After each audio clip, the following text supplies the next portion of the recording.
and welcome to another day, another work day, another Island Tea. Good morning to everyone in tune to the sound of Win FM 98.9. Morning. AZ, what's up?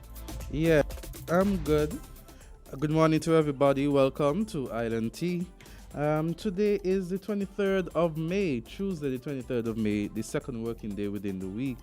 It's such a beautiful morning it is. I just want to encourage everybody, if you're on your way to work, to get there safely. Those persons who are already at work, do your best you can today. The sky is the limit, and of course, all positive vibes, all positive affirmations this morning. You have what it takes to deliver what you need. You have what it takes to deliver what you need. You have what it takes to deliver what you need. Just yesterday, Jamsa, while we reflected on the life of Ken Richards and while we had some stories, one of the stories that I came across, I came across, was the story in Guyana. I remember I shared that with the students.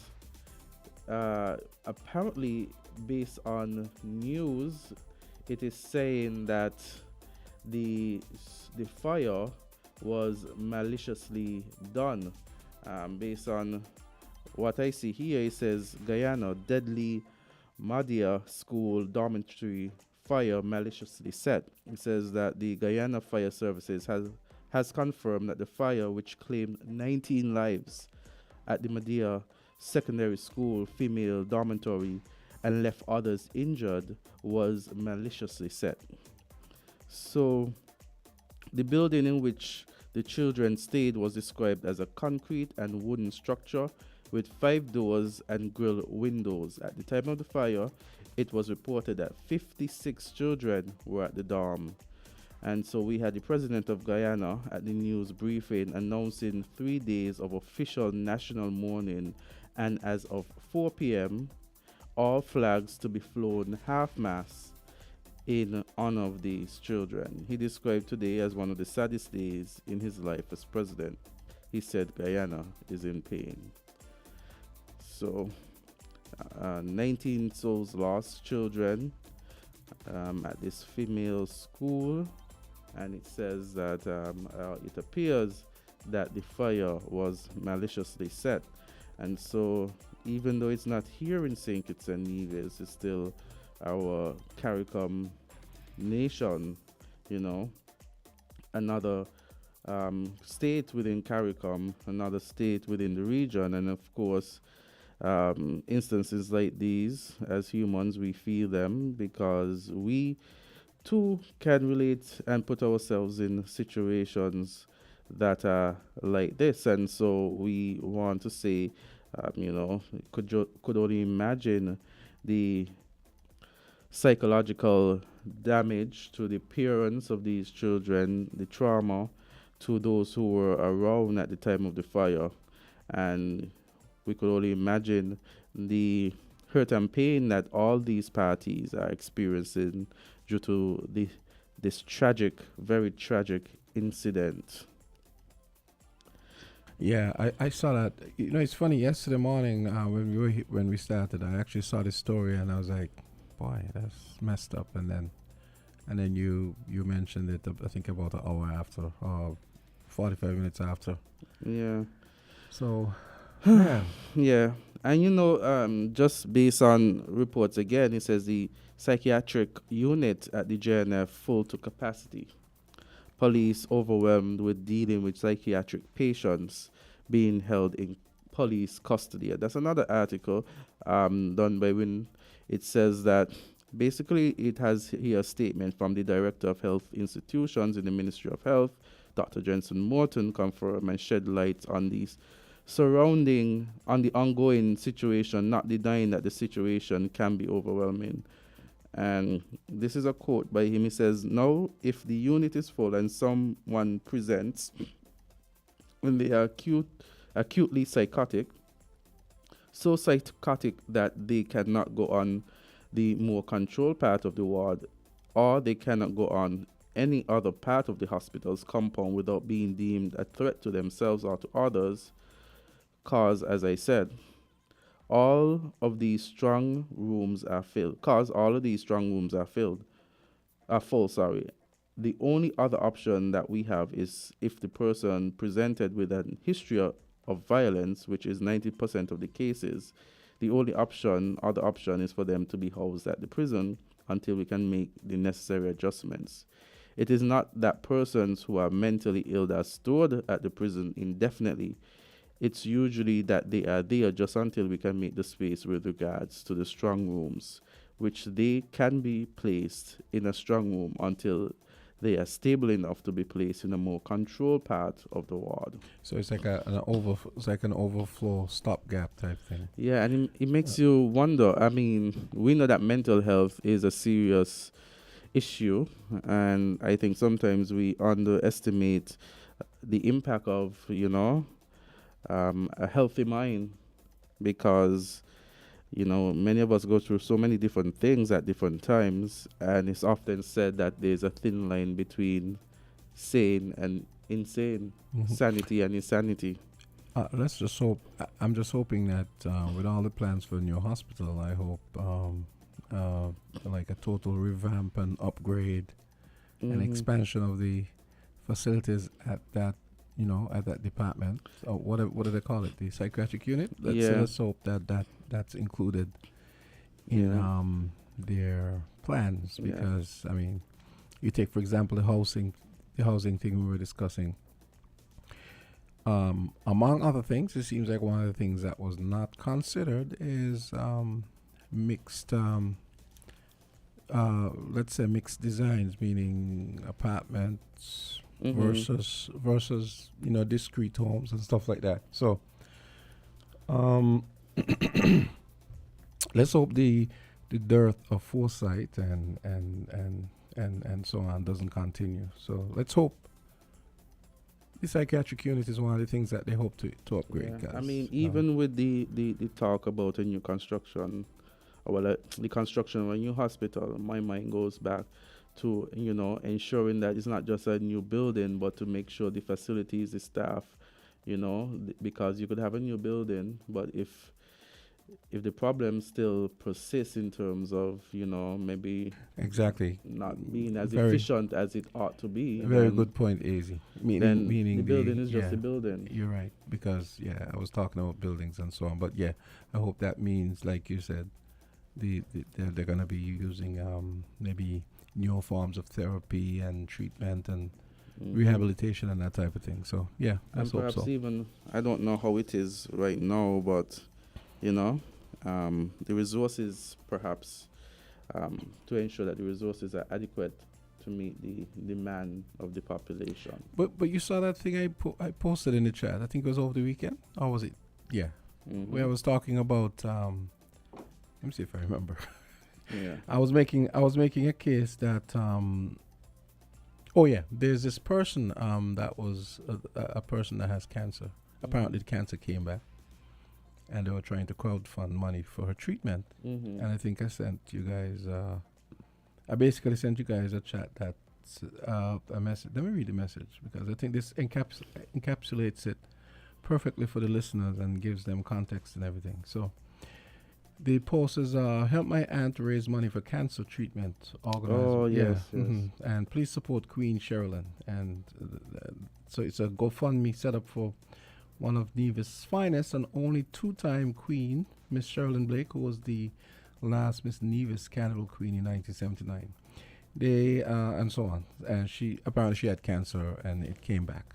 Breast cancer now. So this was what I sent to you guys. Yeah, I remember seeing that. I'd like to discuss sometime this week why the above is even necessary, meaning someone needing to, people going around with the sponsor sheets and stuff. Successive governments have spoken about universal health care and still nothing. Perhaps higher taxes to cover it? Can some of the proceeds from the medical tourism push their planning help pay for universal health care? Of course, the latter will take a while to be built up, rolled out, and established, but are we prepared to pay higher taxes to avoid having to crowdfund our medical treatment? So that's why I brought, so that was what maybe you all didn't see it, but so this goes to, it includes everything we were just talking about before. Are we prepared? I think that's a good question. Are we prepared to pay more taxes to avoid having to be walking around humiliating ourselves with or going on, let's say, GoFundMe and the other one, I forgot what the other one is called. Going on these platforms trying to raise money for. That is humiliating to say the least. It is. Dehumanizing even, because we have successive governments talking about, I think perhaps during the last administration, the work was put in place. I think, based on what I've been told, is that the framework is there, but now I guess it's how it's implemented. Because I think they were really working towards it, but a process like that would not have been as easy as because you have to look into. But why not though? Well, I mean, for me, I would think that based on even like limited discussions, persons who have already private health care, and they would have been paying some amounts, and so now but the two can coexist. One has nothing to do with the other in the sense that it's there are options. So you have universal health care, but if you're some well-heeled person who can pay more, who can afford to say have an account with the helicopter people, what they call Massa or whatever they're called. At the same time, I think the discussion would have been, you have your private now, but you would have placed a lot of maybe funds before into that.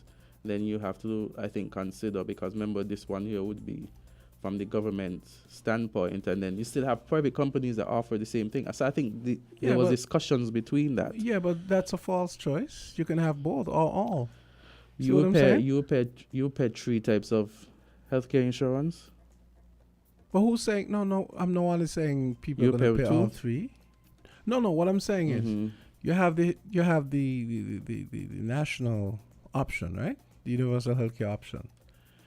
And if you have, some people might do that. They might, I mean, maybe as a matter of course, you just be paying into that. But then because you can afford a gold-plated health plan, you might go and do something with the Medivac people, say, or some other medical, some other insurance company. But my point is, it's not a false choice. It's just another option. Well, I mean, we could have that discussion at other time, because I can't remember all the details, and before I just go in, I don't want to extend a conversation where I can't remember all the details as to what the issues were. Let's take this call here. What you're saying. Caller, you're on the Island T. Yes. Good morning. Hey, what's up? Good morning. Jamster, I think Jamster has it exactly right. Right. All 3 can coexist. Right. It's actually very good in the marketplace to have different options, right? But what I don't like... But Mr. McMahon, wouldn't one be a mandatory option? And nothing is wrong with that. I mean, the whole idea of insurance, for instance, is that even if you do not use it, somebody else might benefit, okay? It's there just in case. That's the whole point. We understand that. It's okay if everybody's... And it's probably a good thing if everybody has to make some contribution to it. Okay, and there are no freeloaders, right? But my concern is we keep postponing stuff, right? To me, something like this should have been prioritized.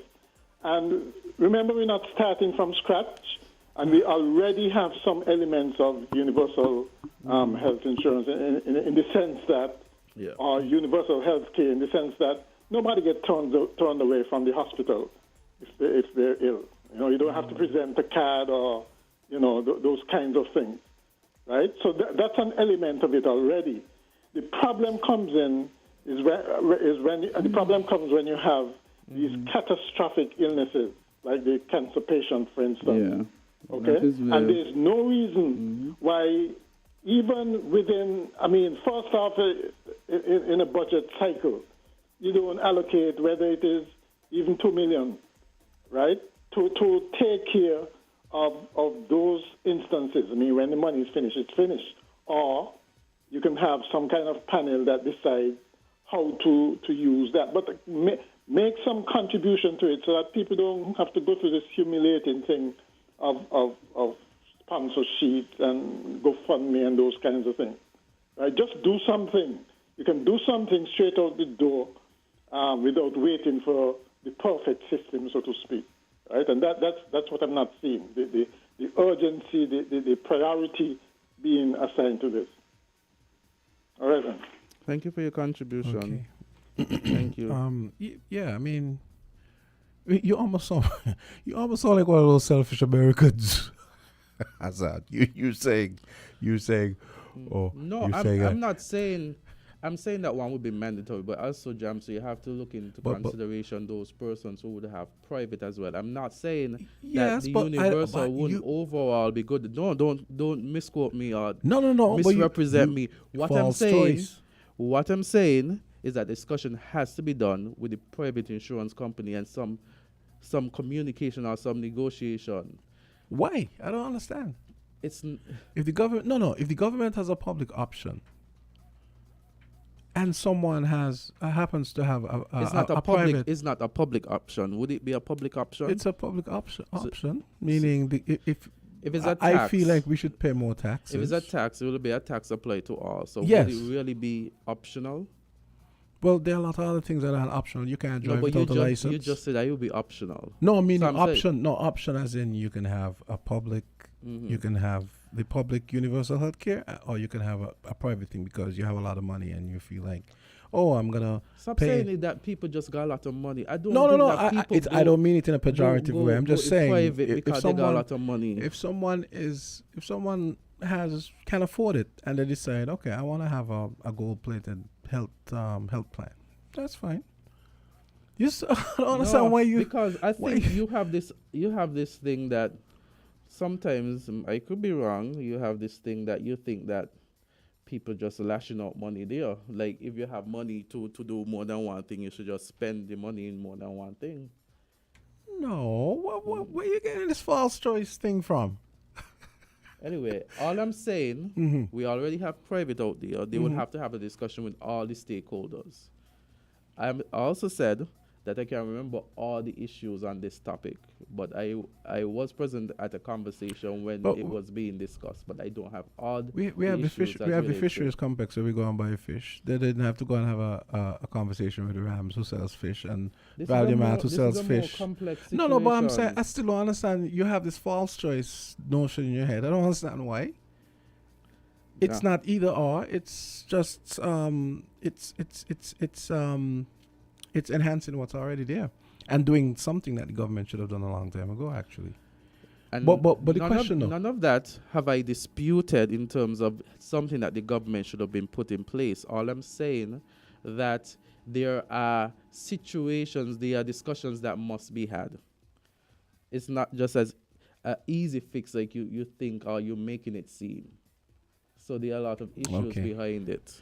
Okay, we had discussions. You want us to sneak in the Ken clip? No, I really wanted. We have the EMTs next, but we could. Yes, we have the EMTs. They're outside. We have about 6 minutes, so yes. I'm saying we should listen to Ken. This was a report he did back in 2014. For those of you who don't know, our beloved Ken Richards passed away in Dominica on the weekend. As you know, one of the last places he worked was here at WINNFM. And he's also worked for the BBC. He's worked for Antigua Observer. And I was thinking yesterday it would be nice to find an example of his reporting. Now, this was from, this was a pre-parliament report, August 18, 2014, and Ken Richards reporting. So I am going to play this. It's a short clip, and then we're going to have the EMTs. They're going to be taking your questions next. This is their week of activities. So here we go. Yes. Okay, let's see. Let's have it aired. Okay, what's going on here? I do not know. Oh, okay. Attention and the listening audience. Basically, okay. number. We've got our news editor, just in the area of Parliament. I'm Clive. I'm actually in Parliament, and it's something that happened just a few minutes ago that I wanted to bring to your attention and the listening audience. Basically, a number of Unity MPs were coming in with a few supporters. When they entered Parliament, they were told, when they entered the building, they were told that the MPs could go up, but the supporters were asked to wait.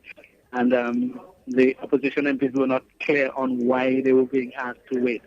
So Senator Vincent Byron, actually went to find out what was happening. Let him give you an update about that. In terms of the supporters trying to come in, can you explain what happened? Yes. Good morning. When we got to the Parliament this morning, at the entrance to Parliament, there were a number of individuals who told the guard at the security at the bottom of the building that they intended to go to the public gallery, and they were told to wait. There was no explanation given. When we asked repeatedly, they were told that they would be allowed to go, but they had to wait at this point in time. They were a bit concerned, but I raised the settlement to the second floor where the Parliament is, only to find that there were already members in the public gallery. And of course, this was a matter purely of unfairness and discriminatory. So I went back and spoke to the security about it. She said that was instructions. While there, I then went and spoke to the inspector, the gazetted officer on the scene, who told me that yes, he agreed with it, but he had to check with someone. Well, I did not see him again. And there was, as it was, milling around, slowly, a number of people who wanted to go to the public gallery. They were properly behaved, but yet they were being prevented from going upstairs. The commissioner was on hand and you spoke to him? Yes, the commissioner came and I pointed it out to him and asked for his intervention, and his response was that I should check with the inspector who was on the scene. I told him I had already spoken to the inspector and nothing had been done. But then again, I told him I'd go back and speak to him, which he did. And eventually the inspector did come downstairs. But by that time, an NCO, a non-commissioned officer, had come on the scene and took charge of the matter and properly allowed the people to be signing to the book. A bit of a disagreement between the officer on the ground and the inspector. The inspector came and suggested, that's Inspector David, by the way, and suggested that the community supporters who were waiting in line inside the building should be asked to go outside the gate to line up there. And the officer on the ground was saying, I have them lined up already properly, and that there's no need for them to go outside. Now, his superior, the inspector, was saying, look, come, I need to talk to you. The officer stood his ground. He refused to go and speak to the inspector. And I heard a comment from the inspector to the effect that the officer might take disciplinary action. So I went to the young officer and asked him why, did he not obey the command he was given. He said essentially he had the situation under control. He's the man on the ground. All right, that was Ken Richards on the line with us from a Parliament building in downtown Bastia.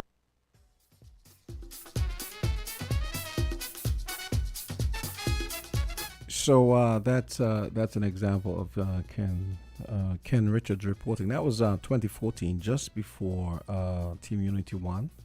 So if you want to see that on YouTube, it's actually a video on YouTube. It's called Pre-Parliament Report, August 18, 2014. And you can also put in, you can just search for Ken Richards reports and Ken Richards reporting, and you'll probably see a bunch of videos coming up.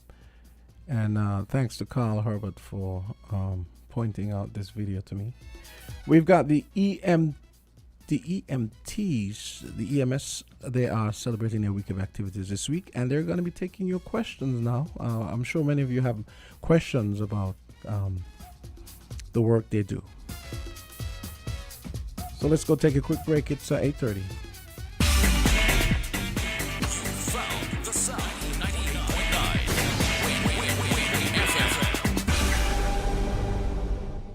Apply online now for the NHC new modern smart homes. The application process is digital. Sign up for a 1, 2, or 3 bedroom home at apply.nhc.kn.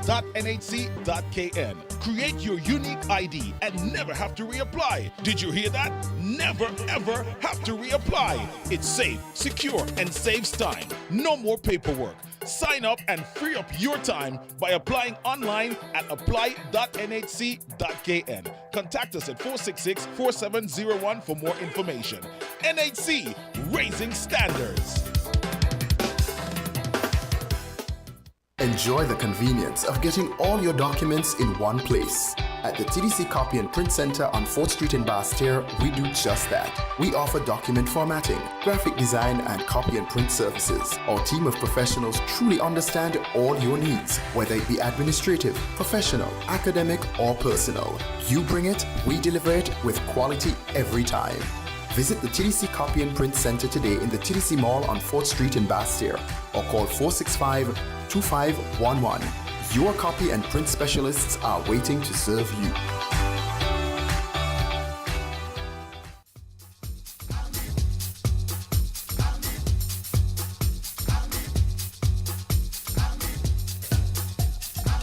You want to recommend that?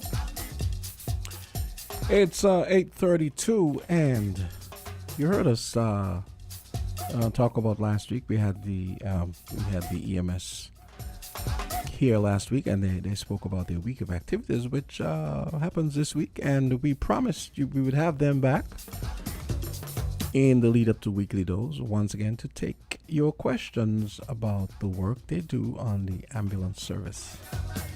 Good morning, Omaro. What's up? Good morning, Jamster. Good morning, Jamster. Just before we go into the topic, I know we were discussing the national insurance, and I just had a brief conversation with someone who was instrumental with it. And again, just to not belabor the point, is to have consultations between the private insurance and those with the national insurance, the government scheme. Of course, it was said that the private insurance won't lose. What they would have to do is to restructure their plans to offer what the public insurance does not cover. Because no national insurance could cover all things for all people. It would have its limits. But again, consultation between the government's plan and also the private entities. Fair enough. Consultation. Yeah. Fair enough. Okay, on that part I understand. And then, so what we can do too is bring in perhaps the person's charged with the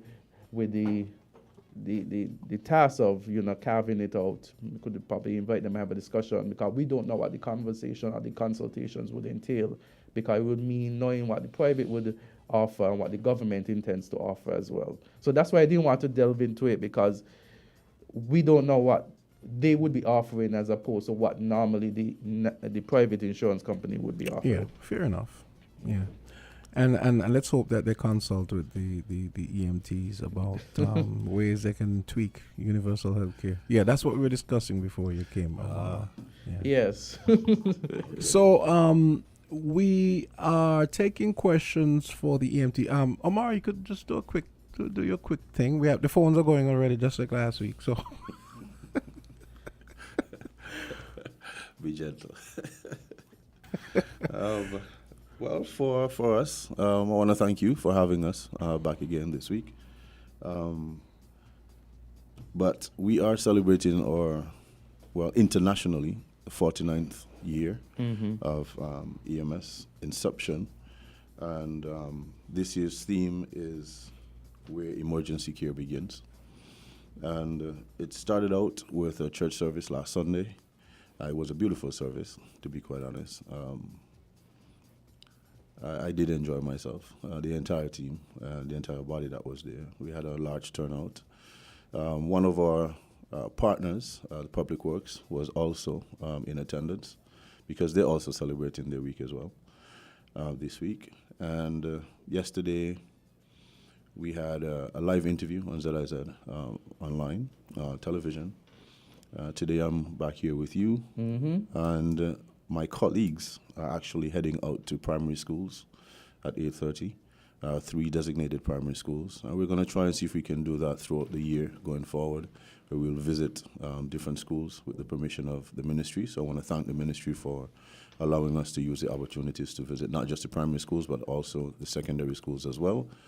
And the secondary schools we're going to be attending on Thursday. And tomorrow at the Square, we're going to be having an exhibition. And we're hoping that the general public can come out and learn some helpful tips. Summer is on its way. We have a lot of children that's going to be out of school. And for the most part, we've already seen for the month already where the place seems to be relatively dry, a little bit dusty as well.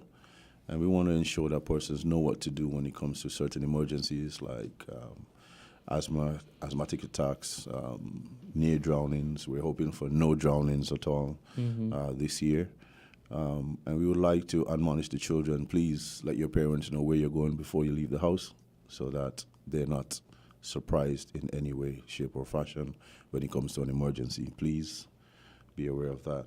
And parents, please talk to your children so that you know where they are.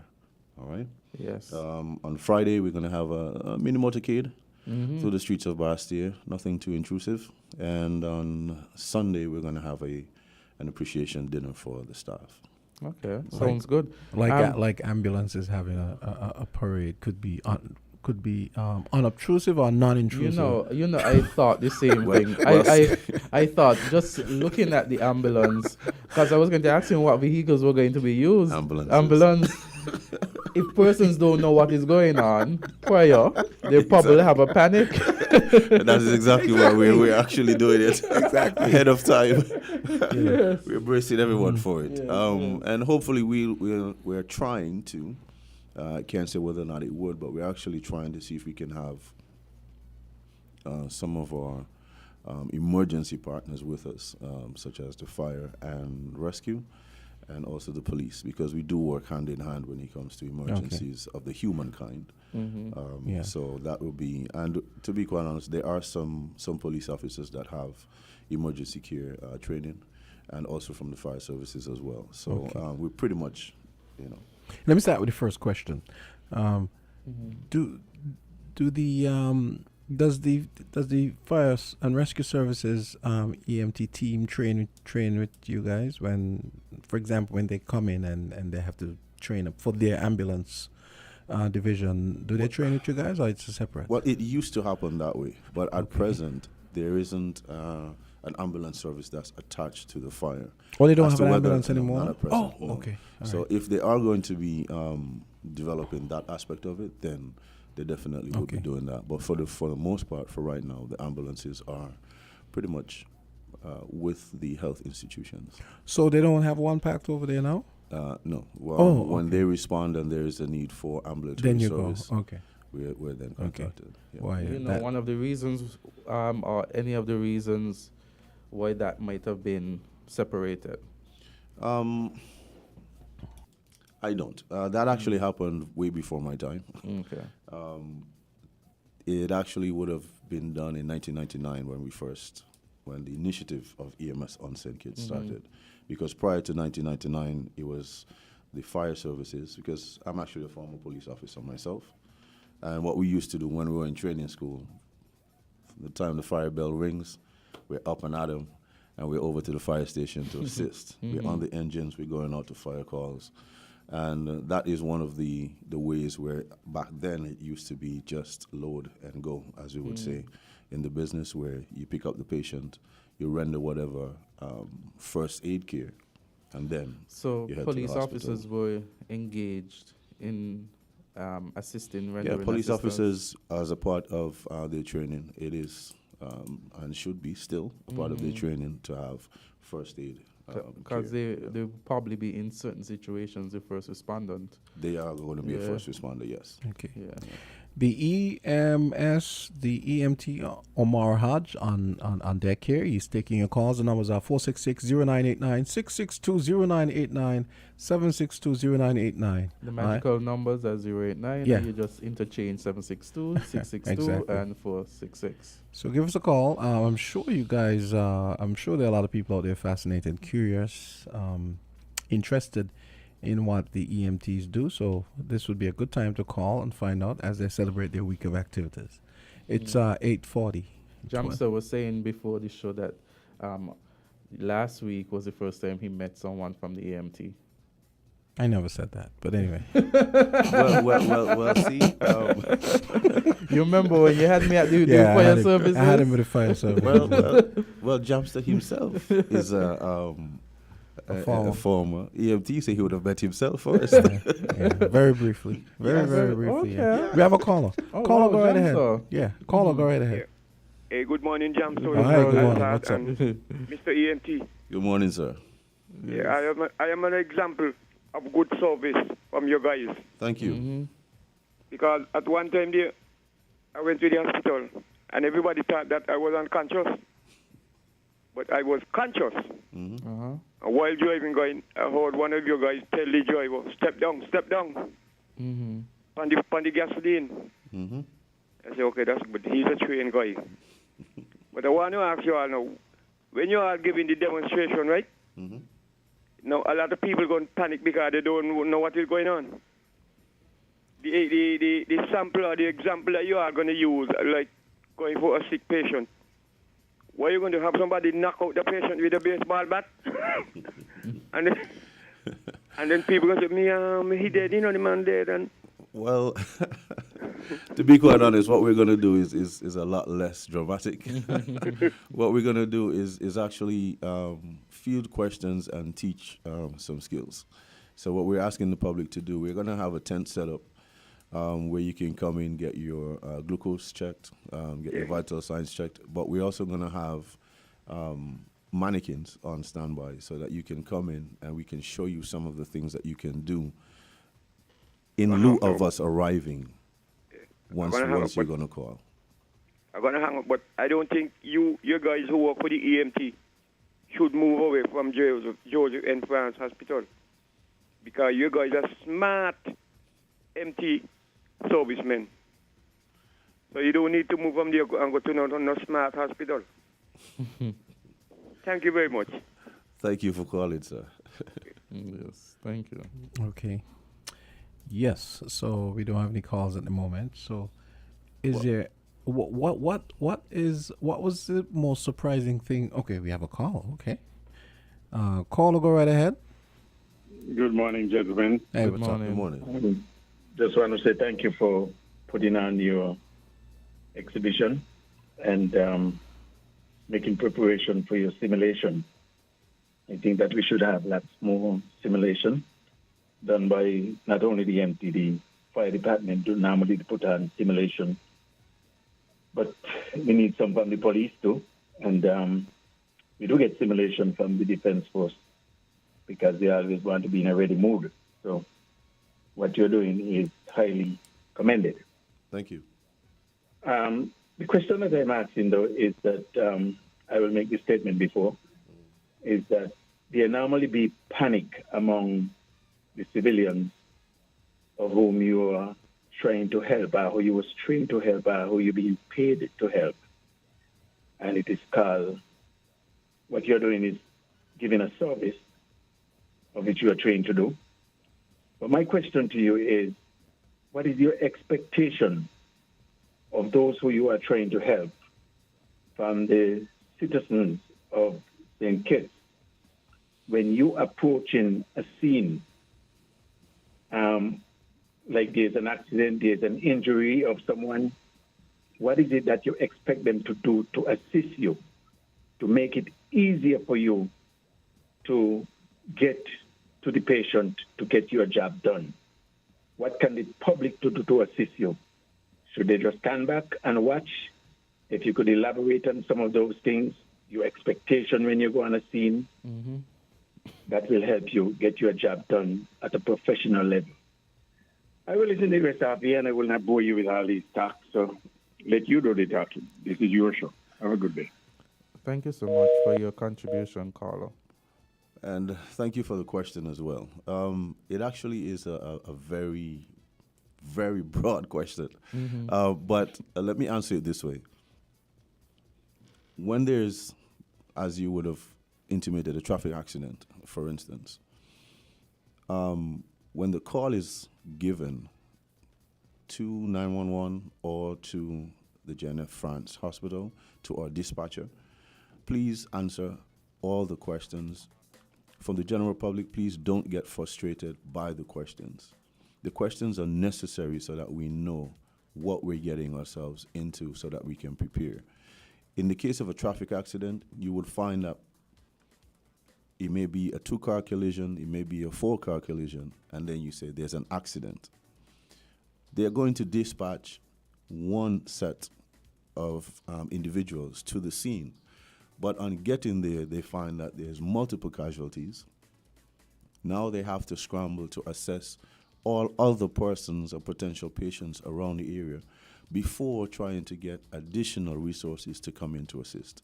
But if you're going to call and you're going to say, hey, it's a head-on collision, 2 vehicles, 4 persons inside of the vehicles combined, they'll know automatically the guys are going to need assistance and they're going to dispatch 2 ambulances. In some cases, they might dispatch 3. So information is very important. So please don't get frustrated by the ladies and gentlemen who are asking the questions, because it's very pertinent. Even if it's not an accident, but it could be someone in a home that has lost consciousness, please answer the questions, because it's very important that we know what we're coming into. If someone's not breathing, we have to know, because there are additional resources that we can walk with instead of just walking with the regular oxygen and, our bag. We can walk with a defibrillator. We can walk with a backboard. We can walk with, there's so many things that we can walk with when we're going into the situation, because we have prior knowledge that these are some of the things that we can expect. Apart from that, once we get to the scene, please allow for the traffic to be clear. I know everyone's curious and would like to see, and I would like to admonish persons to, as opposed to helping. Hi, caller. Go right ahead. Yeah, that's okay. Good morning. Caller. How are you, gentlemen? Hi. How are you today? Good. Good. Good morning. Mr. Hodge, I'm glad to hear your voice again. Good morning, sir. Bringing to us, the general public in society, what is best. When there is an event of such, what you're doing professionally, you're known and trained for to do. Yes. But I am hoping, I'm only hoping that staff of the EMS is taking home this training that they have to the household, just in case there's an emergency and they're not at the time and the premise of their family where they live. I also hoping that all you are giving the authority, but have to be trained to administer drugs if it's necessary, to apply whatever is needed for the patient get to the hospital, make it easier on arrival when they get there. Yeah. I'm also hoping that you, in this case scenario, explain and let the public know, generally speaking, because I've seen this before. On the flip side, what I'm trying to say, whenever there's an accident, you, the bystander, do not touch him or her. The patient becomes the responsibility of those who know what they're doing. When they arrive, it may be my brother, and I don't know have one clue what it is to do. I'm a trained CPR instructor, a member of the American Red Cross Society, but I'm not bragging about that. I am glad that I have had that opportunity to be trained. But I am just asking you to let the general public know, leave even your loved ones, leave them there. Because if you're not trained, don't try to assist, because you make what is bad worse. Yes. Have a good day. Thanks for listening. Thank you, sir. And he actually raised a very valid point, which I was going into. But definitely, you can make a situation very worse if you do decide to move a patient, because you don't know what injuries the person would have sustained with the accident. Whether the person would have been thrown out of the vehicle or still be pinned inside of the vehicle. You will notice that when it comes to accidents, we tend to walk around the vehicle, look and see where the person is seated, how they're seated, and we have additional resources that we pull out of the ambulance to have the person strapped. That includes their back and legs, so that we know we have the manpower in order to move them out without them having to move any muscle, because we don't want any cervical injuries, any breaks in legs. We have to assess and all that. So please, I do agree with him. Leave the individual until trained professionals do come on scene in order to have the person moved. Hi, caller, you're on the Island T with the EMS. Go ahead. Greetings. Hi. Greetings. Greetings, Island T. Okay, extending same to your guests. We heard what EMT? What is what? Emergency medical technicians, sir. The pardon? Emergency medical technicians. Okay. The service is free? Is it free service? On the island of St. Kitts, it is, yes, sir. To my knowledge. Okay. That's good. Okay, we want to wish you all the best, you know. And thanks for being here for us. Yeah. You know, over the administration after administration have their priorities mixed down. There's nothing up in it. When it comes to health care, you know, and we wish they would get it right, because health care is very, very essential within the scheme of things, you know. Yeah, I agree with you. Our wealth is our health. Our wealth is our health. Yes, indeed. It's priceless. It's priceless. And we really need to get it right where that is concerned. And we have a lot of health issues apart from the accidents and blah, blah, and, you know, things that can happen on the road. Else, yes. We have a lot of health issues, and it's important that we really get it right where health is concerned. Once again, all the best. Thank you, Thanks sir. for being there for us. Blessed Thank you love. for your continued contribution. You're most welcome. Have a great day, Elder. Now, So one of the things that the gentleman did speak of is... Oh, we have another call. Okay. Caller, you're on Island T for the EMT in the hot seat. Yes. Go right ahead. Good point in your answer, any question. So sorry to interrupt so soon, but No problem. I want to put this in, make this correction. The service that you are giving is not free. It is a cost to the taxpayers. That is true. But I think in what he was actually speaking of Every is time, whether or yes, not we charge. I know. Yeah. I think that he meant that a cost to the person No. at the moment who is getting the service. No, I think he was more speaking if we as an EMT group charges individuals. So that's why I answered that no. But at the same time, it's costing the taxpayers. And this is no joke and this is no fooling around. Go ahead. Every time someone activates that service, it costs the taxpayers. So one who operates in the public, who use equipment, like motorbikes, motor cars, if one of us do something really foolish, I'm not saying that we are stupid, but if we do something foolish and cause accident and injured life and the property that put us in those positions, it's costing the taxpayers. That money could have been well spent someplace else. When you activate that service, it's a very serious position that you put yourself in. Continue with your answers. You're doing fine. Go ahead. Well, thank you very much, sir. The thing is, as you would have stated, yes, it does come at a cost. But one of the things that we're mindful of is when calls do come in, that's why I started out by saying that we would like persons to be as forthcoming with information as possible so that we prepare properly for when we get to the scene. And to go back to one of the first questions as to what the general public, we expect from the general public, is there are times that we're going to be leaning on the general public for assistance. We do have some incidences where we may not have enough manpower on standby, but we may need some abled bodies in order to assist us. Just listen to the EMT that's on the site. He's the one that's going to be in charge of the scene, in charge of the patient, and just follow his instructions to the letter so that they can assist the patients to the best of their abilities. All right? Yes. Okay. Sound advice. I mean, at the time, persons who receive these services are often in a panic because, just thinking about, let's say, the accident that occurred over the weekend, I'm sure, those instances, you don't expect them to happen, and then situations arise and something happens, and your first response is, what can I do? Here we have a caller. Caller, go right ahead. Yes, good morning, gentlemen. Morning. Mr. Hodge, good morning.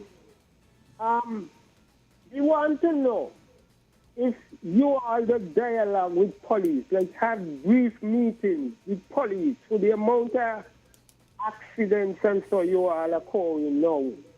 If you all just, be a little more close, everybody know why every department know. We want to know that because with all these young boys just driving and police seems to just looking on and watching the slaughter. When you look, put gun, man, come on, it ain't look good. And if you all at the hospital trying to do a good job, and these things keep happening, and the police ain't trying to do talk, the vigilante tongue, when they see them without helmet and, pull them over, someone's got to be a big party to get it right, Someone's got to be a big party, Mr. Hodge. Otherwise, you all going to run from the job. That job up to you. I don't run from it. Have a good day. Thank you very much, sir. I believe that the police is actually listening, and taking note as well. And we're not opposed to sharing the information that we have with the police because, as I said, we do work hand in hand with the police and the fire department. Collaboratively, to be quite honest, we have a very close relationship with the police. We do a lot more work with the traffic wardens than we would the wider, broad unit of the police per se. But we have no problems passing on a whole host of information that we would have from that. We'll take this call. Caller, go ahead. Greetings forwardly. That point there, is a very crucial point. I mean, preventative measures, that part of the health crisis, preventative measures, put preventative measures in place. Police should authoritatively, see the need for this. Because he's talking about the road, and we see things on the road that those people who do those things is insane. I mean, these things are so unnecessary. The way these, whether motorcycles, bigger vehicles, you see people do some madness on the road, which can lead to health issues if there's an accident. So preventative, not just talking with the police, and then again the police know these things. Just like how we see it, police see it. So it's just a matter of whether the policies are in place or the legislation, enforce them if they are in place, and if they're not in place, put them in place and prevent these things from happening, and that's the police work. So I really wanted to elaborate on that because that's a very important point. Blessed love. Thank you, sir. Great. And I do agree with you that it is something that we would definitely be speaking with them concerning. But they are aware of some of the challenges when it comes to motorcyclists and some of the reckless driving that happens within the Federation. But for us, for EMS in particular, please, when the ambulance is en route with or without a siren and the lights are on, please allow us right of way. As I would have mentioned last week, there are times that we cannot use the siren because of the patient that is on board, and we have to respect that. And we try to be as respectful of the patients that we carry as much as possible. And we would like the general public to think of it when we're coming for a patient, that we're coming for one of your loved ones individually, and taking photos of persons, videos of individuals who may have been in an accident. It's very insensitive to the individual and also to the family members. So please, let's exhibit a little bit more care and compassion for those individuals who would have undergone serious injury, and help us by giving us right of way so that the ambulance can pass through. And if we do need your assistance when we're on scene, please don't hesitate, but do listen to the EMT that is on site so that they can render the best care possible. Okay, man, that was a great program. Okay, it's 9 o'clock. We have to bring this show to the end, and we have our weekly dose. coming up. And this week she is going to be addressing testicular disease. Testicle disease. Let me see. Omar, we got the topic. Omar, thanks, and I hope you guys wish you guys all the best. He took off his headphones, so you have to tell him for me. He says he wished you guys the best. That's for the week of activities. For the week of activities. Keep on doing a great job. Okay. We got weekly dose coming up next. Yes, with Dr. Natalie Osborne.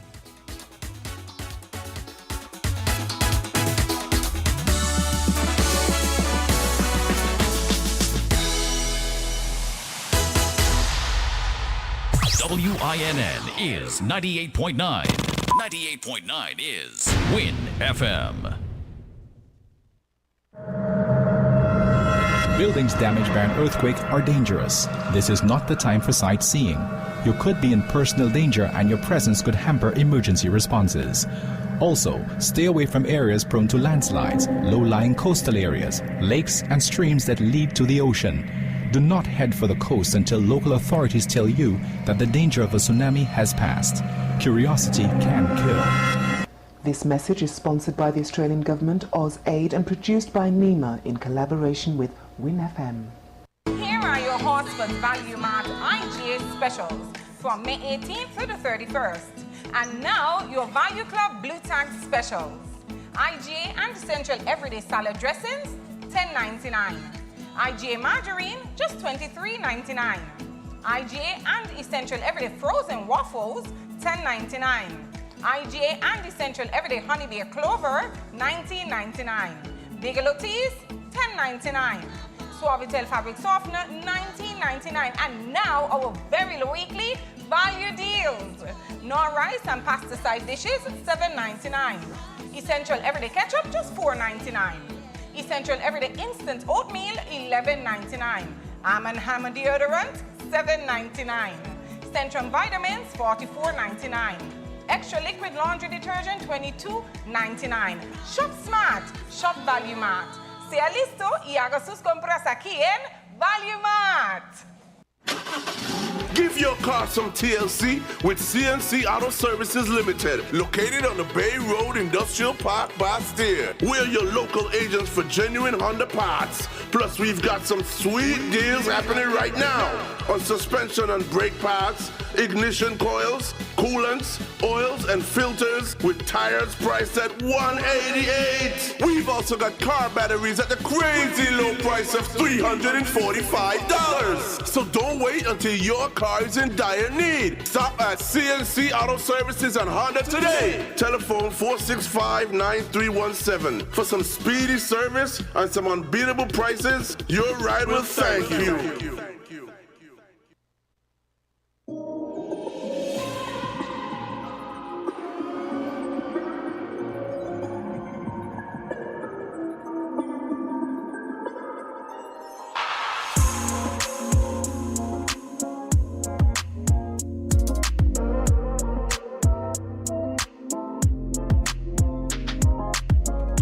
My mic.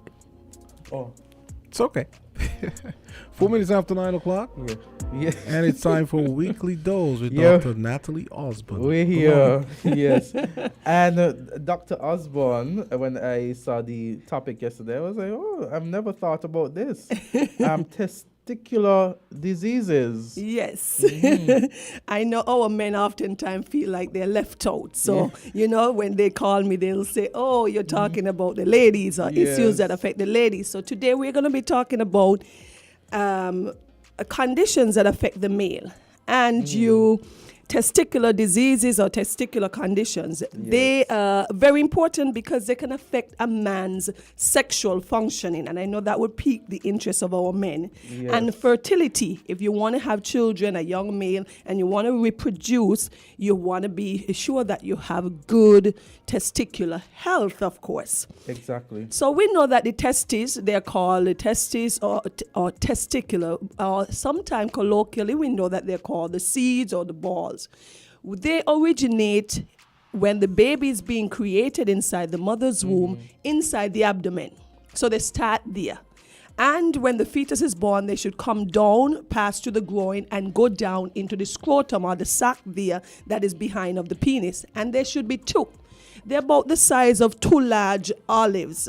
And they are responsible for making the sperms and testosterone, one of the male's very important hormone that is responsible for his masculinity, his development as he grows into a young adult. So it is, the testes, they're very important. They create the sperms in terms for reproduction, and they make all the male sex hormones like testosterone and etc. And testosterone is necessary when you want to build muscle as well. Yes, when you want to build muscles. When a male is going through puberty, that's when he has a surge in his testosterone and he starts developing hair on his chest, on his face, things like that. That is important. So can you tell us of some of the most common diseases or conditions that affect the testes? So a couple of them we're going to discuss today. So you have things like epididymitis. And we're going to explain more about that. Orchitis. They might sound like big words, but you know I'll break it down. Yes. Or a combination of two, epididymoorchitis. And we have things like hydrocele, testicular torsion, or where there's a twist in the blood vessels that come down to the testis or to the seed there. You could have undescended testis, where the testis, as we say, comes from inside the abdomen down into the scrotal sac. They cannot come down and be found along the pathway. And you have things like testicular cancer or cancer of the testicle. So I know this probably is a tricky word for most persons, and most persons might not have heard this. Epididymitis. Very yes. good. So you did it good. You did it good. I know that you were concerned about struggling with the word. Yes. Epididymitis. Behind the testicle or the little ball there is a structure that's called the epididymis. And then when the sperm is made inside the testicle, it is then stored and mature inside of the epididymis, and it stays there for a while. So what happens? Remember, many moons ago we spoke that anything with itis, it speaks of an inflammation. So once you hear epididymitis, it's an inflammation of the epididymis that is there. Okay? And this condition affects over 6,000 men yearly in the United States between the age of 19 and 35. So it's commonly seen in men who are in their reproductive, sexually active years. And it can happen as a result of infection, persons who have multiple sex partners who are unprotected as well too. And it can be as a result of injury or buildup. A man, if he has a vasectomy where you cut these tubes so he doesn't have any more children, or you could have backwash from urine, and that can have from heavy lifting, from different activities like straining, and these epididymis or these structures behind the testicle can become inflamed and swollen. And usually it's just a matter of treating it with some antibiotics, encouraging your males to practice good sexual health, use protection and things like that. So please tell our audience what is... No, Azard, I know the word is difficult. You mean orchitis? Yeah. Orchitis. Orchitis. Yes. These medical terms, they always seem to be tongue twisters. Tongue twisters, yes, they can be. So what is orchitis? We spoke about the epididymis becoming inflamed. The testicle or the ball itself can become inflamed, and that is what is called in the medical world orchitis. So that back in the day, now we do not see much cases of mumps, at least in our region. It can happen as a lot. I haven't heard about mumps. Yes, common complication as a result of mumps. And it can also be as a result of sexually transmitted diseases like gonorrhea and chlamydia. So that is where it comes down to sexual health and sexual education, so that it can become the testicle or the ball can become inflamed. And yet again, it's that itis, the inflammation. And you can have a combination of both, where you have an epididymoorchitis, inflammation of both the epididymis and also of the testicle, giving you that combined pain. So the male will present and say, "Doc, I'm having a lot of pain in that region. When you touch it, it's excruciatingly tender." And then you usually can treat the patient with some antibiotics, encourage sexual rest, and using protection going forward, and it usually clears up. Yeah, wow. And we see a lot of men. That is why I decided to speak about this, because I'm seeing a lot of men come into the practice having this pain and tenderness in the wow. So a lot of men suffer from this here. And it's not only, I just want to emphasize, because sometimes people with it's only as a result of sexual promiscuity or anything like that. It's not only, you can have, as you said, urine can have a backwash, and the urine gets there and it gets contaminated and giving you this problem. Oh, wow. Let me ask you a question. And this is, it's maybe slightly off topic, but not quite off topic. I have always, isn't urine sterile? Yes. Yes, it is, but it can get contaminated, because you said it comes down if there's any bacteria, there's anything there, or if it is left to sit in a particular place. And we get stasis. Anything that stays there and backs up, it can then grow bacteria and create a problem. All right. Okay.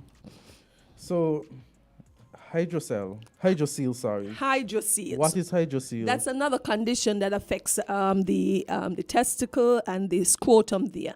Sometimes a male would present and he said that, "Oh, my testicle or my ball sac is becoming larger over time."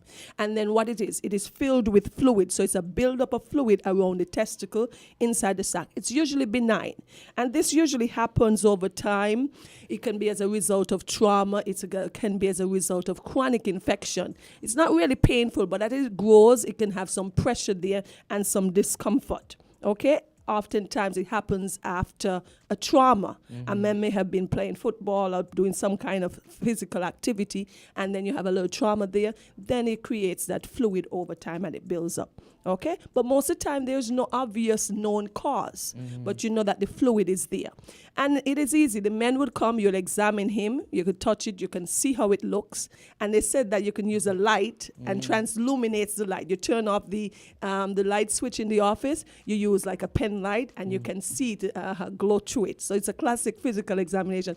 And an ultrasound can help confirm it. And you can easily aspirate it or drain the fluid out or do a surgical procedure. Okay, so that's another thing that sometimes we see men walking around and their testicles are really large and they're embarrassed and they're wearing big shirts and big pants, but they have not addressed it. Oh, wow. Wow. Ah.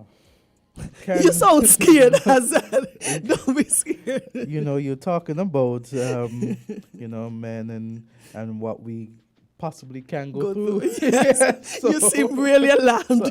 I must say, like, thinking about all of these things, I've never really thought about these conditions. So, can any one of these conditions lead to a loss of testicle? Yes, some of these conditions, and one of the most important one, and we always have to mention it, is what we call testicular torsion. What is testicular torsion?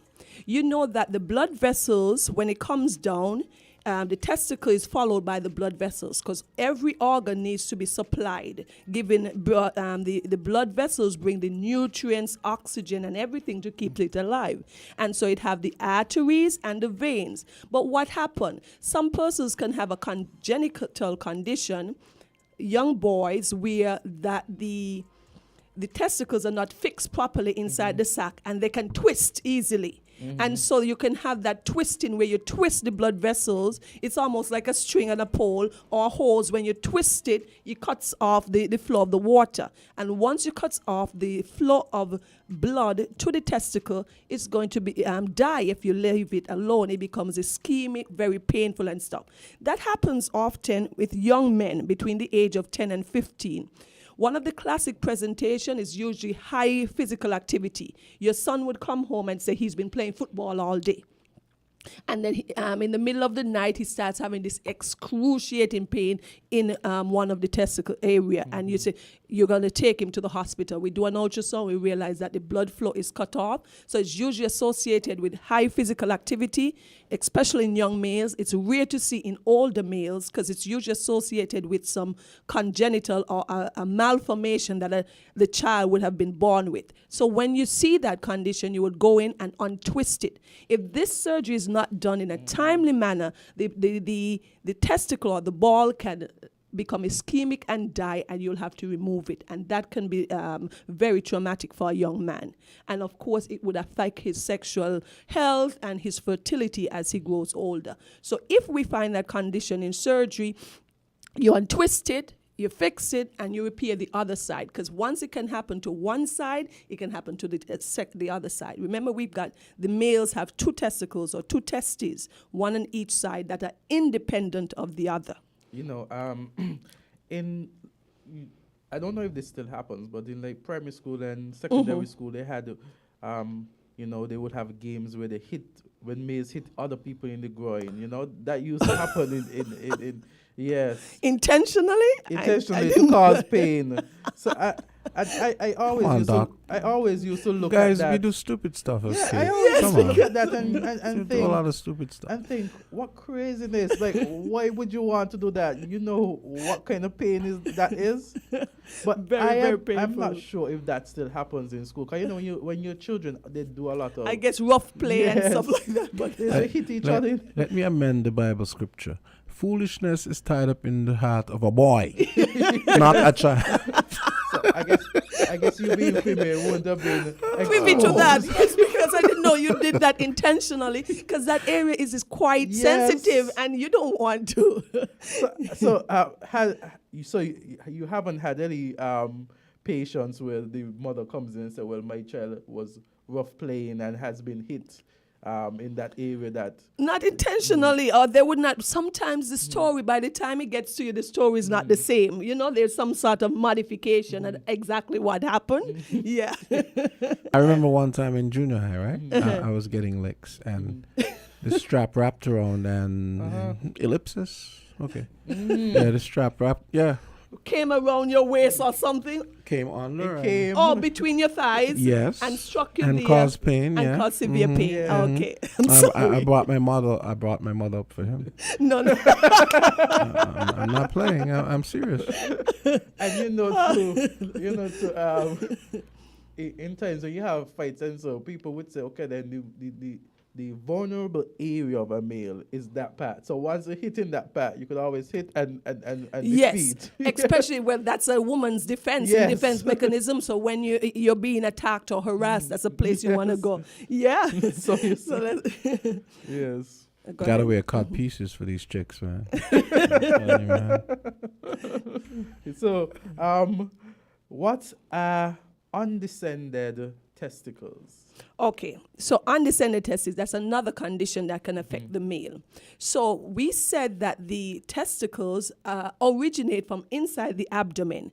And during the development of the fetus inside the mother's womb, they come passing down through the groin region, we call that the inguinal region, and then they go down into the scrotal sac that is formed there, and then they occupy that. We know that the scrotum is the loose skin area just behind the penis there, and so they come down there. But when that newborn comes out, whether it's through a vaginal delivery or cesarean section, the baby is examined by the pediatrician, and part of your examination is to look for the both testicles, make sure that they're there. And sometimes you may not find them inside the sac. Because it's a rare condition, but sometimes they do not descend. They may be found anywhere along the pathway there.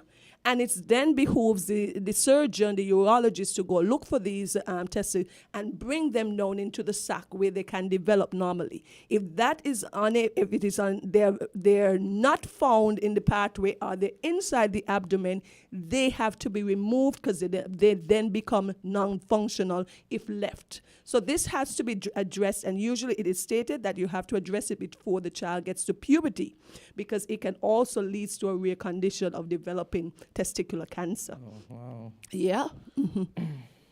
Wow. But it is a rare condition, but I've seen a couple of them. There are cases where would have had to bring them down because they might have been found inside the groin, and you brought them down into the scrotal sac, you attach them there, and the child develops normally. And you touched it. What can we say about testicular cancer? I mean, cancer is just like that word. Is just every time we hear that word, we get a little bit scared. Of course, there are abnormal cells developing in the testes there. And it's not very common, but when it happens, it usually happens in the young male between the age of 15 to 45. Yes. It's more of a young male in his young adulthood condition. What the child may find, or the young male may find when he's taking a bath, he finds a lump there by the testicle, and then it alarms him, and then he should seek medical attention because it can be treated and have quite a good outcome, but you have to address it, and you will have to lose or remove that testicle. You cannot save it. Once it has a tumor inside there, you cannot just remove the tumor. The entire testicle would have to go. And that's another condition where a male may lose one of his testicles. So it's important for the males as well to examine themselves as they take a shower, looking for anything strange there by their penis area or by their testicles, so that if it's anything unusual, they can seek medical attention. Okay, it's 9:21. Doc, whenever you're ready to take calls. Yes, we can take calls. Okay, we're excited to take calls. Yeah. I think we had. Let me ask a question. You know Lance Armstrong, the cyclist? Yes. Well, I remember, it finally came out that he was taking drugs, and, he had testicular cancer, I and I think one had to be removed. Yes. Is it possible that maybe if he was taking synthetic testosterone or you mean as a risk factor? Like androgens androgenics things that could that have been like a risk factor for him developing testicular cancer? Well, I'm not 100% sure on that, but I know that it influences prostate cancer. But in terms of testicular cancer, usually it is a rare condition, usually has some kind of genetic malformation there, but I'm not exactly sure. So it's not necessarily a correlation? No, it's not necessarily a direct correlation. Okay, I wondered about that. Okay. Oh, but it's good that you remember that case because I remember because I remember I was thinking about it when it happened. I was like, because when he finally came out that he was taking drugs. Weekly Dose, you're on the air. Go right ahead. Good morning, lady doctor. I already told those two men good morning, so only you want to tell good morning. Doc, I have a question for you. And I can't follow you with them big medical words. Just use your own words. Go ahead. Yeah, because I will have to get my cow to know the meaning of those words. And you know what is the cow? Collins, Oxford, and Webster Dictionary. Okay. Go right ahead with your question. Yeah, let me go with the local word. Now, can a man with swell seed, locally we call it bamanku. Mm-hmm. If he have sex with a woman, can he get her pregnant with that bamanku? The bamanku would have enough sperm in it to get her pregnant, and none would be in it. I'll listen out the ear for the answer. Okay. Well, the sperms are made inside of the testicles, and both balls, you have two of them, and they make millions of sperms. If those are healthy, what he's calling a bamanku could be of two things. Remember we spoke about hernia? You could have a hernia that goes down into the scrotum. We call it an inguinoscrotal and make it large. Or you could have the fluid that builds up that is called the hydrocele. And that fluid builds up around the testicle. But if the testicle itself is healthy, yes, he should be able to get a lady pregnant. He can get a lady pregnant. Any other questions? No, that's a good question. Not at the moment. Well, it was said that Hitler had one testicle. Apparently. Oh, that story I've never heard. You never heard that one? No, yeah. that one I would. That one. Yeah. No. So what was this? What's behind that? I don't remember. I think he may have been born with one testicle. Oh, he may have been born with one. Mm-hmm. Okay. Weekly Dose. Go right ahead. Hi, caller. Go ahead. Hi. Yeah, I really was wondering if my phone not supposed to call voices, or any of these programs. Well, I want to compliment Dr. Osborne for her time and knowledge that she's, exposing to the community. I mean, it also would help her as well. But the question I want to ask her, how much of a urologist are you? You speak like one, but would you be able to do the work of a urologist? Oh, okay. Okay. Good question, though. Okay, as a general surgeon, we are trained in a lot of different things. The original surgeon was a general surgeon, in fact. We did a lot of things on the head, the chest, the abdomen, the extremities or the limbs, the testicles. As science evolved, we start to subspecialize or break up these things. Then you had the neurosurgeon, now you have a cardiothoracic surgeon, you have a gastroenterologist, you have different specialties, you have a urologist. But in my training and in most general surgery training, you do a rotation in urology. Some of the complex conditions we cannot manage and we leave it for the urologist, but the general surgeon, in absence of a urologist, we do quite a lot of these things. So we could drain the hydrocele, we could repair or untwist a testicular torsion, things like that. Most of these conditions, if we do not have a urologist on staff, because many years we never have a urologist, and the general surgeons took care of most of these conditions. If you have a prostate pathology, the general surgeon can do a prostate biopsy. Oftentimes we're the one who are responsible. When we have an older gentleman come in and they're unable to urinate, you will have to put in a catheter and things like that. If we have a urologist on staff, I think now we have a Cuban urologist on staff, but when he's on vacation, the cases then come back to the general surgeon. Mm-hmm. Yeah. Okay. Mm-hmm. Yeah. In reference to Jamster's jab at Hitler, I hear reading from the Guardian.com that says that the song sung in school years by generations of British children mocking Adolf Hitler for only having one ball might be accurate after all.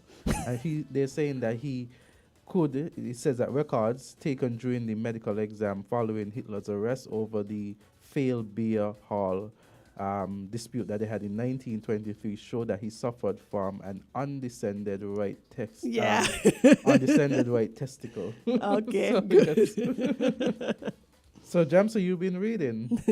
Yeah, and he was a vegetarian, so I always give vegetarians a side eye now. Okay. So caller. much knowledge about Adolf. Yes, okay, go ahead, caller. Weekly dose, go right ahead. Yes, I did get cut off, I believe. I don't think you cut me off. You know, I did not finish with my question. No, what happens? Apologies. What happened? I was listening to the noise in the background and it stopped, so I thought you had hung up. Sorry. Yeah. Well, I don't have any noise in the background here, you know, but well, not noise. The question I would like to also ask the doctor is, what do you call it again? Varicose veins in a testicle. What would be the result of varicose veins in a testicle that actually, would it be able to cause the testicle to get smaller or I mean, I think I heard you mention about shrinking, but that sounds like it was from a different reason. Okay. But one with varicose veins in one of the testicles, what would be the result of that? Okay, good question. And would you be able to perform surgery on varicose veins, or you would rather leave that for urologists? Okay. Is it done now? Okay. Yeah, go right ahead on that. Alrighty. Okay. So the varicose veins in the testes or near the testes is a result of the testicular vein becoming tortuous. I think I want to draw your reference or audience reference to varicose veins in the leg. It's like that, similarly, where some damage happens to the veins. Inside the veins, we have things that are called valves that are there to protect the veins. Over time, some persons with different conditions can have destruction to the valves, and they cause the valves to start becoming distended and tortuous and swollen. So you can have that there at the level by close to the testicles as well too. And we call it varicocele. That's the correct word for it, when you have the varicose veins there. And that is nothing more than dilatation of the veins. What does that do? That change the temperature of the testicles there, and what you do not want, because for sperm development, you need a specific temperature. That is why the testicles came out from inside the abdomen and they're outside where they're cooler. So you need a specific temperature for spermatogenesis, or the formation of sperm, to occur for the man to be able to reproduce. So if a male has varicocele, that could be one of the leading cause why he's unable to reproduce, and that is where the varicocelectomy would come in. All right? Okay, I hear you. I speak of a reality whereas at my age, retirement age, I already made children, so I don't think I would have a problem if I could not make any more. But I speak of the reality of myself, whereas I've been to Dr. Wilkerson some years ago because as a little boy, I got one of my sacks punctured with a stick. I was pushing a stick like a cat. You had these little boys pushing cats. That's about maybe 8 years or so. And you find that I got one of the sacks punctured. Wow. So yes, and I never really get medical attention. It stays there and, tie it up and put on plaster until it just heal up. But I realized at my middle age, I used to have lots of pain, especially when an erection comes on. Lots of pain. Pain that I can't even walk sometimes. But then I went to Dr. Wilkerson. He said, well, he will cut out the balls, take out that one.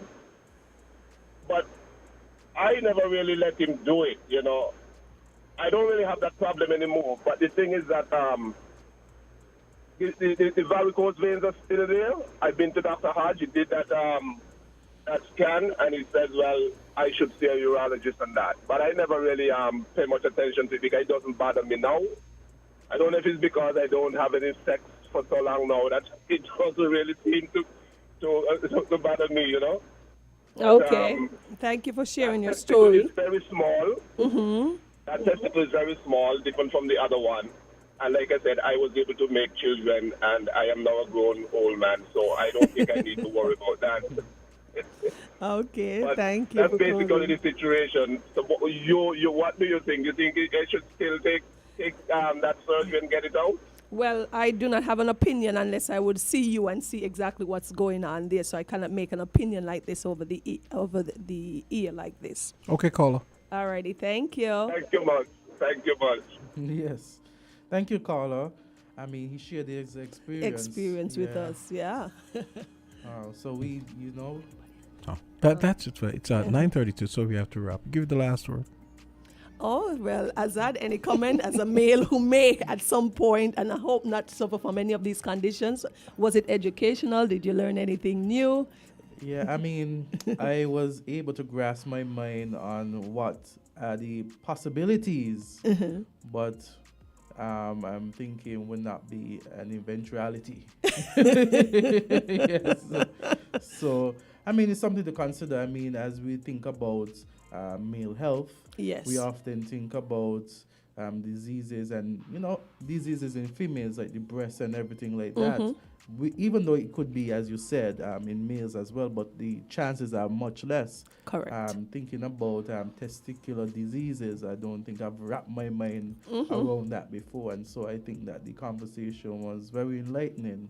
And perhaps for the older men, and, men out there in general, perhaps of, a concern, because as we age, our bodies change, and as we get older, our bodies change, and so we can't do the things that we used to do when we were younger, and our bodies aren't at the same level when we were younger. So we, as we age older, there are things that we have to contemplate. And this is information is there to encourage your males that they too need to pay attention to their health and get their health checked out and their sexual health, because we've got males in our communities that are unable to reproduce and they do not know why, and they're embarrassed to address these issues as well too. And it may be something just as simple as a varicocele that can be addressed, and then he goes on to have a family.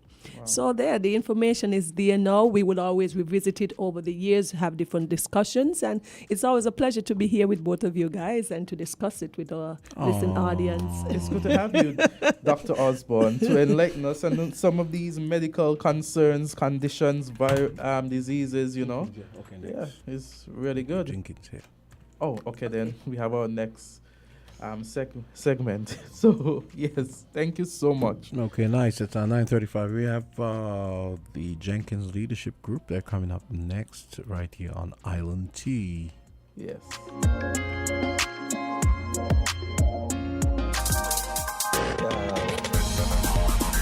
We're different. We're 98.9. 98.9. Win FM. Fruta, taste the real Fruta. Enjoy the real Fruta. Refreshing juice of every day. Whoa, Fruta. Drink the real Fruta. Your favorite Fruta. The natural taste is Fruta. Fruta. Your favorite fruit has got a new skin with real juice within. Drink the real Fruta. Enjoy the real joy. Taste the real Fruta. Enjoy the real Fruta. Refreshing juice of every day is Fruta. Fruta, juiced right. Magnum new label charge up, and it means that the vibes good just like you. And your name a call up. Can't you see that the hot girl just passed you? Selector just call up. Can't you see that the new look just make news? I saw step forward. No, what you gonna do? Magnum tonic wine. Brand new look. Same good wine. Must be 18 or older to drink. Drink responsibly. Magnum.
Okay.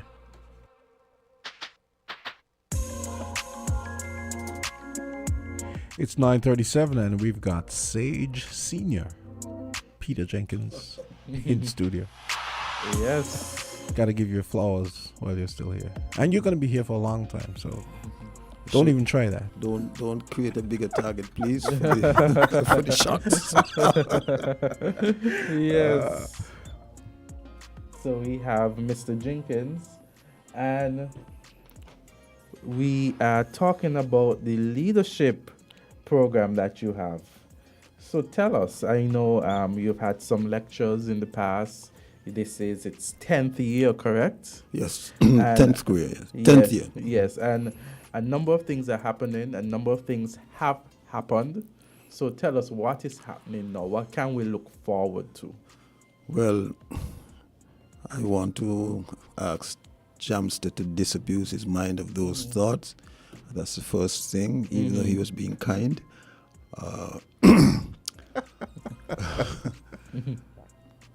We had the seminar, the development seminar, professional development seminar, which was oversubscribed. We had 50 participants, and the reviews were very good.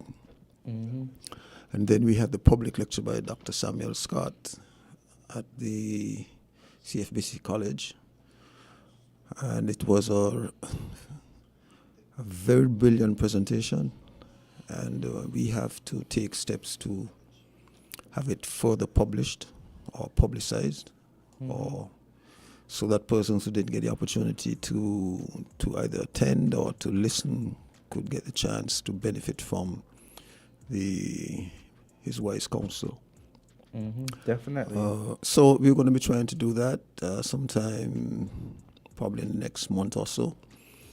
But the main item of focus today is our Leaders Celebrating Leaders on Saturday evening at Government House at 5:30. That's the focus for today. Oh, wonderful. We Leaders have celebrating leaders. I like that. yes. There's some surprises, but if you hear or read the caption, leaders celebrating leaders, then it should tell you some of what should take place. Yeah.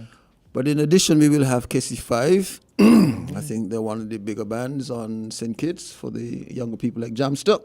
Yeah. Oh, firstly, let me thank WINNFM. WINNFM was supposed to, or did, or will be sponsoring us for this promotion that we're doing for Government House on the 27th. So I want to thank the management and staff. All of the radio stations have been kind. And if you have not been kind yet, we can't leave you out. So we have to make you kind. I like that approach. So we want to thank all those sponsors that have come on board to assist us in making sure that we can actually celebrate our leaders. And it's going to be a black tie event, so you have to dress up nice and come out to Government House. We want to thank Dame Marcella Liebert for allowing us the use of Government House and the grounds. Yes. The staff there have been very, very supportive in making sure that we put together an outstanding event. So we are inviting the public to, it's $175, but in that you are making a contribution to Icons Park development, expansion, renovation, maintenance, yes? Even though you're going to get more than $175 for the evening because it's going to be a smash. You know, we expect to have an outstanding evening. We'll be celebrating our leaders.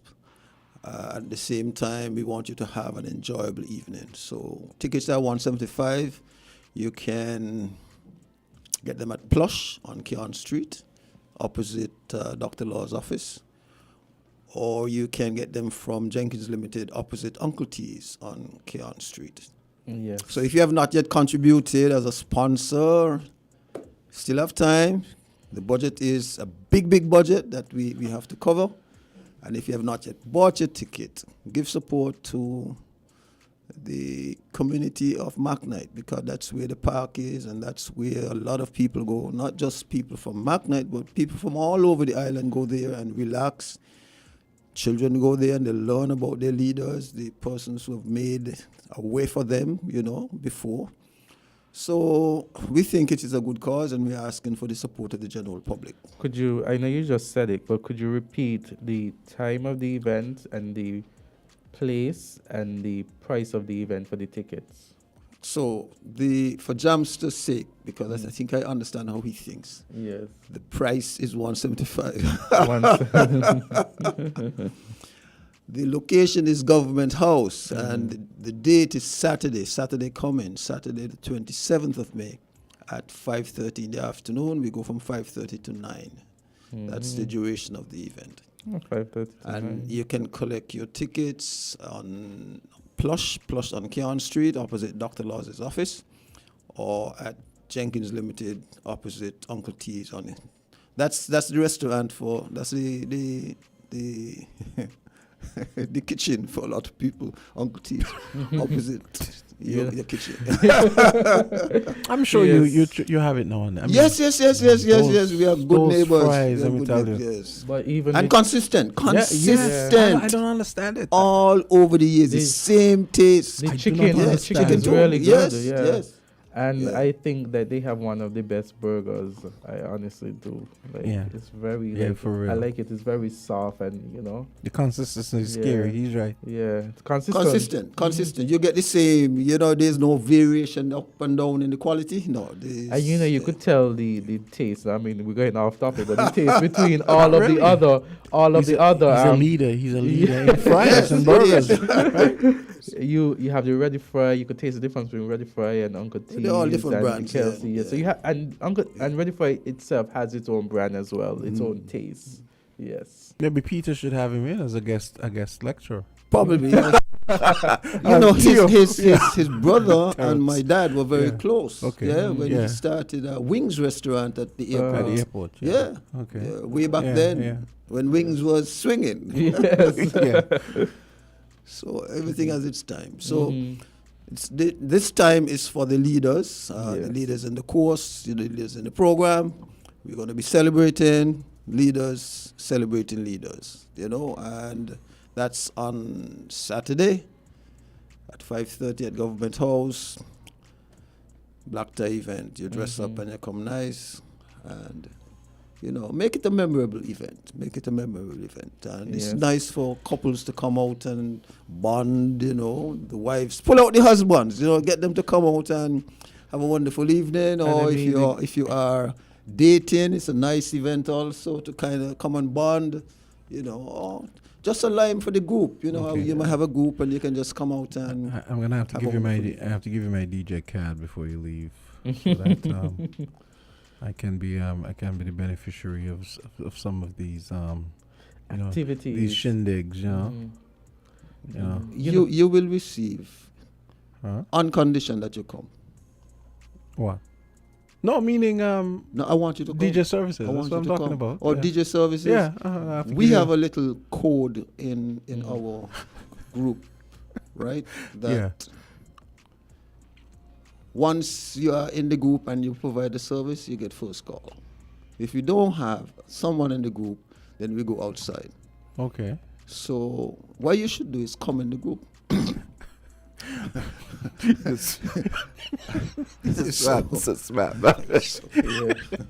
Well, actually, that's not a bad idea. Actually, no. You see, one of the foundations of the leadership program was to build resilience of our people. Yeah, to give them confidence that they can be special in the world, and that they must be first in St. Kitts and Nevis. True. That is one of the main things that. So this program was for. It's like a fraternity then. It is. Supporting each other, so you have to join the St. Kitts and Nevis. Yes. This is one of my uncles growing up. He used to be by the house all the time by my aunt. Okay, awesome. St. Kitts and Nevis. But you still have to join. Yeah. Yes. So something rubbed off, I guess. Yeah, I think so. I think so. Jumpster, I want you to come on Saturday night, though. Yes. Saturday night? Yeah, come to Government Government House. I invited the host to the public lecture. He promised me he was going to come after his class. Yeah, I think his class ran late, right? Oh, his class ran till about 10 o'clock at night. So also he says. Right? So you don't have any class on Saturday. So I invited you to come. Yes, I do track. I mean, that day was so long, but yes. The class factory finished 7. But yes. Peter, you taking any calls? If anyone would like to call and ask a question. They always do that. They're calling, and I said, Peter, you going to take any calls? They stop ringing. So, and those of you who may want to take tables, we have tables of 10 at a special price. Yeah. Okay. Call or go right ahead. What's the special price? $160. No, a question asked. I'll wait until you answer the question. Yes, my brother. My brother. Eli, how are you? Greetings again, Island Tea. Greetings to your guest. Hey, what's up? Okay, greetings, all the best to the fraternity. No, we want to say something publicly. That space down in McKnight there, yeah? It is not being properly kept around the clock. I even had to say something to Mr. Jenkins himself. And I offered my service with a little payment of a $200 to fit in because I'm not way, And right next to that place there, Cunningham Street, by the Auntie Miss Godfrey, my brother live now, and to the alley by Lillian over in Tibu Avenue by my mother. No, that offer was not taken up. There was a madman living inside there. He's now he's now upper side by the nurse's place. But the place is still in a disarray sometime. Now, me offer me services again, but this time voluntarily. Me X out the money. Voluntarily. Just give me the tools and what I required, and let me monitor the place. As it ought to be monitored and it ought to be kept apart from the cutting of the grass. There need to be a daily observation on the place. I am willing to do that. I am saying it publicly. So, Mr. Jenkins, expect to see me face. Me tell you what I want to put in place in terms of tools I want to use. and I pray that my offer will be taken up. Once again, best wishes. Thank you, my brother. And he has been a brother all these years. And his call is an indication of the importance of the park. Yes, and how important it is for the people of the area and other persons as well, and how dear to his heart the Icons Park is. So I want to thank you for calling. That again signifies the significance of the event, because the event is to try to raise funds so that we can maintain the park, upgrade it, expand it, so that it becomes more impactful in the lives of the people. So thanks again, my brother, and your offer is accepted. And I hope that after the event we can add to it, add on to your terms and conditions. Yeah, awesome. And you see, and I must say, the location has a very nice. It's a very nice location. You could see the ocean and everything like that, and there's a breeze. That comes up Central Street. Yeah. No, seriously, there's a breeze that comes right up from Central Street, right to the park, which is what that causes it to be comforting. It's a very cool space. Yeah. Yes. Yeah. And people use it to meditate and to clear their minds, and rather than getting angry, doing something foolish in the house or to somebody, you go in the park and you cool out and you just relax. You know what I mean? It's just a space where you can find peace. You know. Yeah. That's a nice space, though. Yeah, as you said. And I thought the idea was a really good one when whoever came up with that idea in that space. That really was good. Cohort 7. Yeah. They did a very fantastic job for the community project. They branded the leadership program with that. Because out of all the other cohorts, I mean, and looking at something tangible, you know, and visual. That's what you remember. Yeah, there's a bus stop in Bellevue also that was done. Yeah, that's a physical thing that remains. Yeah, Icons Park stands out though. Yeah, it does. So Jamster, I want to thank Win FM for the time and for the sponsorship. And if the sponsorship has not come yet, there's supposed to be some advertisements going on your station. Yes. I would ask that you kindly inquire to make sure that you are in. There's a Jenkins funeral home ads that's going to play. No, don't mix up that at one. 10 o'clock. That one is a paid ad. We're talking about gratis. We're talking about gratis sponsorship. Yes. All right. So, to again invite the public to the event on Saturday. And also look forward to the next course, God's willing. It will be in October. Listen out in case you are interested. Yes. A lot of young people are in leadership positions, and it is good to know when you don't know. Yes. That's one of the basic things. If you don't know, if you know that you don't know, and then you seek help, right? And then Always you will important. know. Yeah, So Saturday, you can get your tickets at Plush.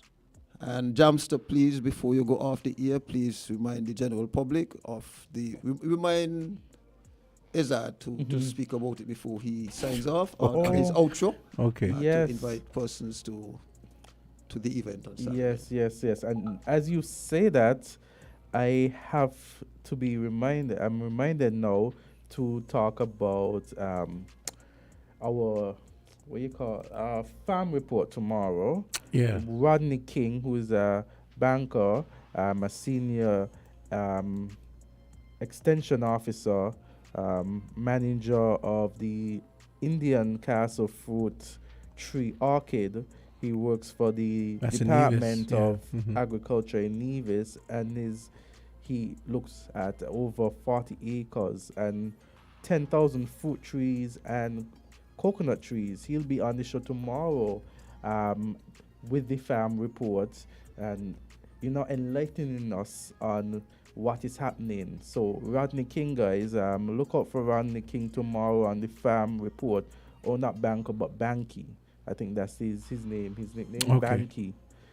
He's a senior extension officer, manager of the Indian Castle Fruit Tree Orchid, working for the Department of Agriculture in Nevis.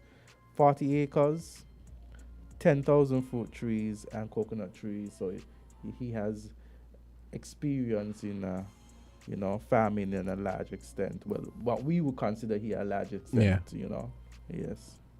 Well, it's good to know that they're doing some replanting with the coconut trees because, Yes. you know how that, what's that thing called that killed off a bunch of bugs, one of the bugs. Yeah, that thing that killed off the coconut trees. That was terrible. Yeah. So it's good to know that there's some replanting going on. Mm-hmm. And of course, we encourage persons, as Peter has said, Mr. Jenkins, on this Saturday at the Government House. You have tickets at Plush, you have tickets at Jenkins Limited, and the tickets go at $175. It's leaders celebrating leaders, and so it's a cocktail, and so it starts at 5:30 and goes up till 9 p.m. He's going to have the Candisie 5 there, and so music is going to be there. He has said that it's an opportunity, to bring out, if you're courting, you bring out the person you're courting. If you're married, you bring out your spouse. And if you are just there for, as a group, a social group, then you can go and enjoy yourself. And the group can get a table at 160 each rather than 175. Yes. So if you have a lineman group, you can come together and do something for that evening. Okay. So guys, thank you all. Thank Mr. Jenkins for coming this morning and sharing with us. Thank you. Likewise. Thank you. And Jamster, we have certain commitments here, Jamster. Don't forget. He just he likes to mess with me. Thank you. Okay, guy. Okay, Peter. Yeah, that was great. Okay, so we have 4 minutes left. I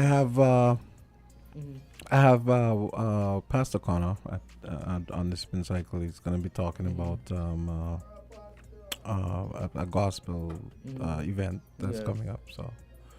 So what do you want to talk about in the last 3 minutes? Well, tomorrow we're supposed to, we haven't had Candy for a time. Yeah, we miss you, Candy. Yeah, there hasn't been any candy today. There wasn't any candy yesterday. Play on the word candy. But tomorrow we're hoping that she could join us. And we are hoping to have tomorrow just a little snippet. We want to look at certain aspects of the PM's press conference. I know that we touched some of it the last time, but we're hoping to at least touch some aspects of it tomorrow.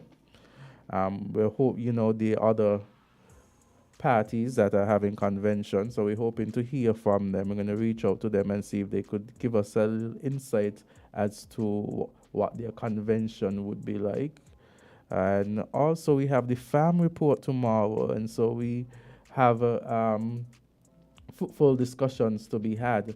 And so we're hoping that persons stay and be a part of the discussion tomorrow. So Jamster, we have, as you indicated, Pastor Connor, who will be on the spin cycle. And so Pastor Connor is already here. So I'm going to allow Jamster to proceed with this spin cycle. You have about 2 minutes early, Jamster. And so, for all the times that we would have taken some of the time for the spin cycle, I give you a little bit, no big thing. Yes, we have. So we're going to take it over with Jamster. Yes, okay, so I have to go to the commercial break. I have Pastor Lincoln Connor here, and we're going to be talking about a gospel event that's coming up. That's going to do it for the spin the Island Tea spin cycle is coming up next. We're 98.9.